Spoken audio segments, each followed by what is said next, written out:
주님의 이름으로 사랑하고 축복합니다. 우리는 하나님이 우리에게 들려주신 좋은 소식, 기쁜 소식만을 바라고 있지요. 그러나 어제 이어지는 말씀 가운데 기쁜 소식이 사실은 하나님이 전하는 소식이 아닐 수 있고 우리가 듣기를 원하는 소식이 아닐 수 있습니다. 네, 그럴 때 어떻게 해야 될까요?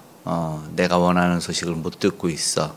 처음에는 참 받아들이기 어렵더라고요. 그러나 모든 것이 내 뜻대로 되지 않는다는 사실을 우리가 받아들여야 되는 일들이 많이 일어나더라고요. 그렇죠? 삶에서도 특별히 하나님이 우리에게 작정하신 일이 이루어질 때는 더욱 그럴 것 같습니다. 어제 아시안컵 축구를 대한민국이 아쉽게도 결승에 오르지 못하고 준결승에서 지게 되었는데 져야 된다, 우승하면 안 된다라고 손흥민의 아버지가 예언과 같은 말을 했다고 하죠. 그 이유는 대한민국이 정말 실력이 좋은 줄 알고 교만하기 때문에 우승을 하면 안 된다 이런 말을 했고 다시 그런 말이 회자가 될 것 같아요. 좀 아쉽게 좀 좋지 못한 실력을 보여주니 당연히 그렇게 우승하면 안 됐던 것 같습니다. 그런데 대한민국 사람들이 그 예언을 그 따끔한 충고지만 그런 이야기를 들으면 아유 저런 소리가 아니라 그냥 그래도 우승한다고 하고 실력이 안 돼도 그래도 뭔가 부족해도 그래도 우승하면 좋지 이런 마음들을 모두가 가질 것 같습니다. 특별히 이스라엘 백성들도 그렇지 않습니까? 이 앞에 예언자인 하나야라는 선지자가 등장을 했고 또 생각보다 많은 선지자들이 등장을 해서 하나님이 메시지다라고 말을 했는데 앞에 예레미야도 그랬죠. 너는 선지자가 아니다. 2년 안에 돌아오게 하리니. 그러니까는 아니야.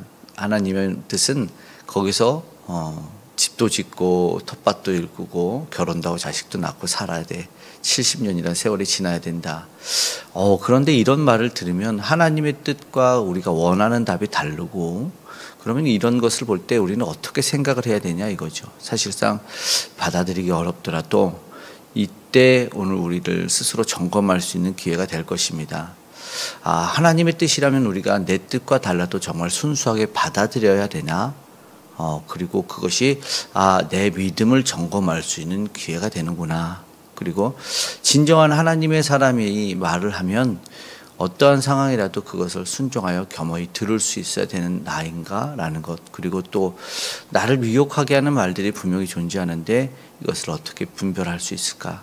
나는 정말 내 뜻을 원하나 하나님의 뜻을 원하나 그때 아마 우리를 점검할 수 있는 시간이 될 것입니다. 희망만을 전했던 그러나 그것이 하나님의 뜻이 아니었던 것을 알고 있었어요. 하나님의 뜻과는 너무나 상반되었던 것을 보게 됐죠.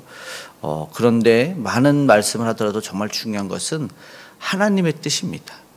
세상의 말씀이 넘쳐난다 하더라도 정말 하나님의 뜻을 분별해서 들을 수 있는 저와 여러분이 되어야 된다는 것을 우리가 기억했으면 좋겠습니다.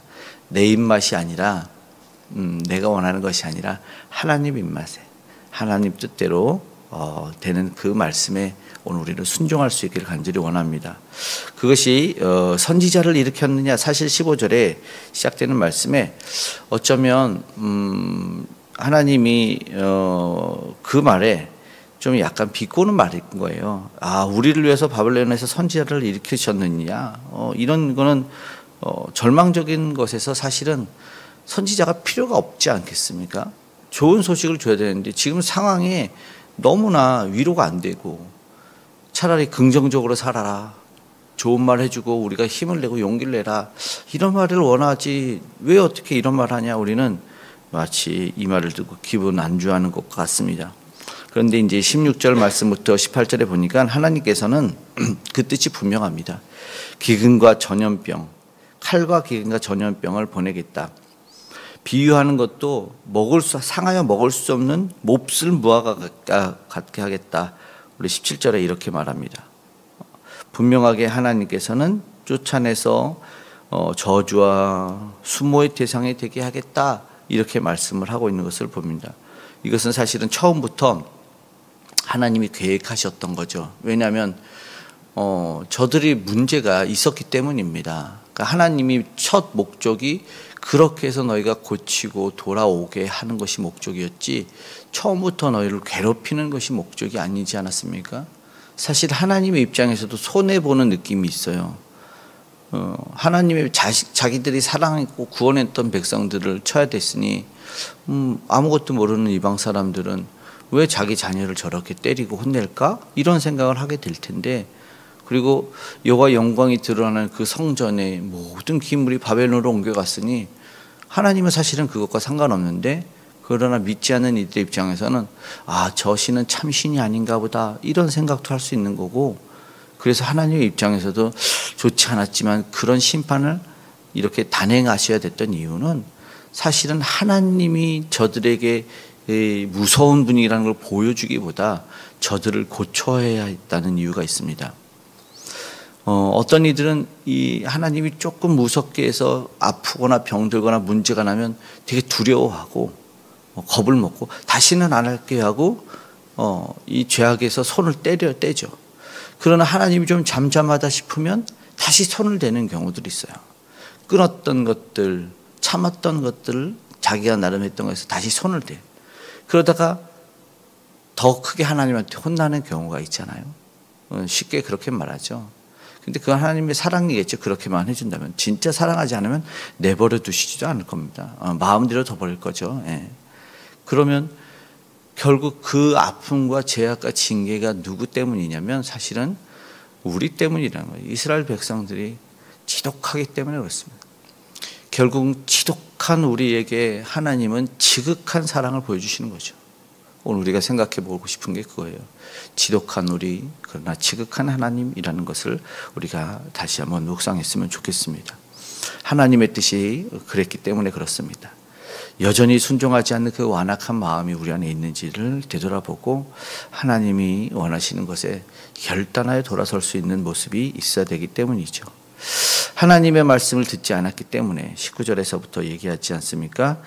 여호와의 말씀이라 너희들이 내 말을 듣지 않았기 때문이라. 보세요. 이 뒤어지는 말씀이 19절, 내가 내 종 선지자들을 너희에게 꾸준히 보냈으나, 하나님이 표현이 그렇죠. 내가 꾸준히 보냈다. 지독하게 말 안 듣는 하나님에게 하나님이 지극히 너희, 다시 한번 반복해서 너희는 그들의 말을 듣지 않았느니라 여호와의 말씀이니라. 이래서 내가 다시 한번 너희들에게 이런 일을 포레로 보내는 일을 할 수밖에 없었다라고 하나님은 이야기하고 있었습니다.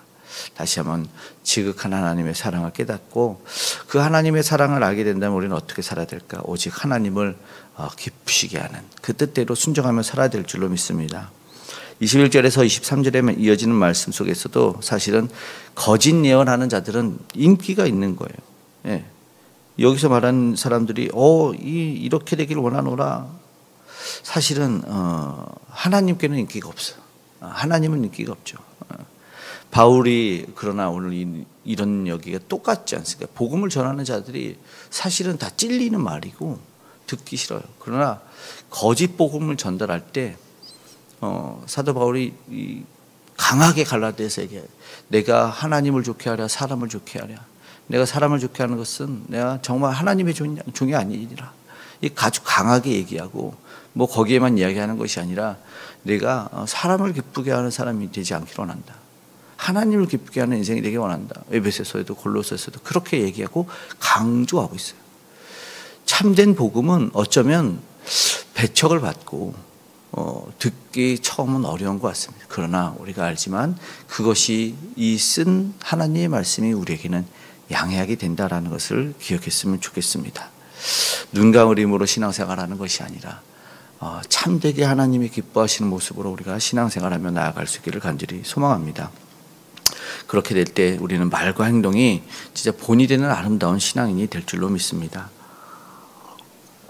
만약에 거짓을 행하는 하나님의 그냥 말씀하지도 않았는데 그냥 단순히 좋으면 좋은 거지 이렇게 말하는 선지자의 마지막은 어떻게 될까요?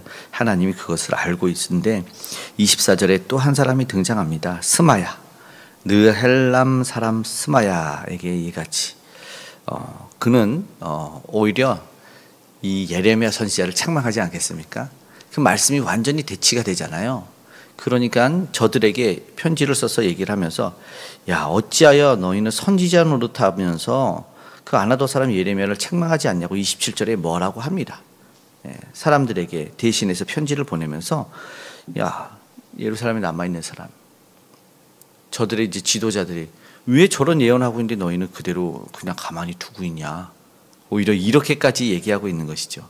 너무 안타까운데 그런 모습을 보면서 하나님이 그때 이제 말씀이 다시 한번 임하였다라고 얘기가 되겠죠. 편지를 쓴 거였어요. 29절에 제사장 스바냐가 이 스마야의 글을 선지자 예레미야에게 읽어서 들려줄 때에 30절에 여호와의 말씀이 예레미야에게 임합니다. 하나님이 이제 참 내 종이라고 불렀던 우리 일장의 소명으로 하나님 부르지 않았습니까? 그래서 하나님의 일을 정말 잘 감당하는 예레미야였는데 감히 내 종에게 어떻게 이렇게 예언을 할 수 있지? 하나님이 말씀을 예레미야에게 주시는데 좀 이제 용서하지 않습니다. 내 자녀들도 심판을 받게 되고 내 32절 마지막에는 후반부에는 이렇게 내 백성에게 행하려 하는 복된 일을 그가 보지 못하리니 여호와의 말씀이니라. 그리고 그 외에는요 그를 보내지 아니하였다. 그리고 그 자손도 벌한다. 32절에 그와 그 자손도 벌한다. 이렇게 얘기를 하고 있습니다. 그러니까 사실은요 거짓 선지자의 거짓 예언이 상당히 두려운 거고 듣지 말아야 될 것, 전하지 말아야 될 것이라는 것이죠. 그러나 생각해 보면 우리가 듣고 싶은 것 듣는 것이 그냥 희망으로 살아가는 긍정적인 것이 좋은 것이 아니다라는 것이죠. 그거는 나에게 좋고 내 귀에 좋은 거지 사실은 나는 더 병들게 하는 것이기 때문에 하나님이 오늘도 궁극적으로 거기에 대해서 내가 보내지도 않은 내가 전하지도 않은 말을 하는 것에 대한 아주 무섭고 따끔한 얘기를 하신다라는 것이죠. 그가 무슨 실수했는지 우리는 보았어요. 여기서 이야기하고 있는 것입니다. 그래서 하나님이 그 진노가 얼마나 큰지 그가 행한 잘못이 얼마나 큰지를 얘기하는데 오늘 우리도 하나님의 말씀에 대한 그 진중함을 한번 가져야 될 거라는 것이죠. 정말 가볍게 생각하고 가볍게 듣고 싶은 것 순종할 것 골라서 순종하는 것이 아닐 수 있다라는 것입니다. 겸손하게 하나님의 말씀이라면 하나님 어려워도 내가 순종할 수 있는 마음을 주시고 내가 그 말씀을 받아들일 수 있는 믿음을 주십시오라고 기도하는 것이 처음 한 걸음 나아가는 시작의 자세일 것입니다. 만약에 내게 듣고 싶지 않는 걸림이 되는 말씀이 있다면 나를 되돌아보고 하나님 내가 하나님이 원하는 모습으로 내가 고쳐질 수 있기를 원한다라고 겸손하게 기도해야 되는 것이 오늘 말씀에도 이것이 예비된 복받은 일이라는 것을 기억했으면 좋겠습니다. 그 말씀을 겸손히 받을 수 있는 저와 여러분이 되고 그 말씀 받는 인생 우리도 기쁜 인생 복된 인생이지만 하나님도 그런 순수한 마음을 보실 때 기뻐하실 줄 믿습니다. 오늘 이렇게 하나님의 은혜와 복이 넘치는 하나님을 기쁘시게 하는 그 하나님의 지극한 사랑을 깨닫는 저와 여러분이 되시기를 주님의 이름으로 축복합니다.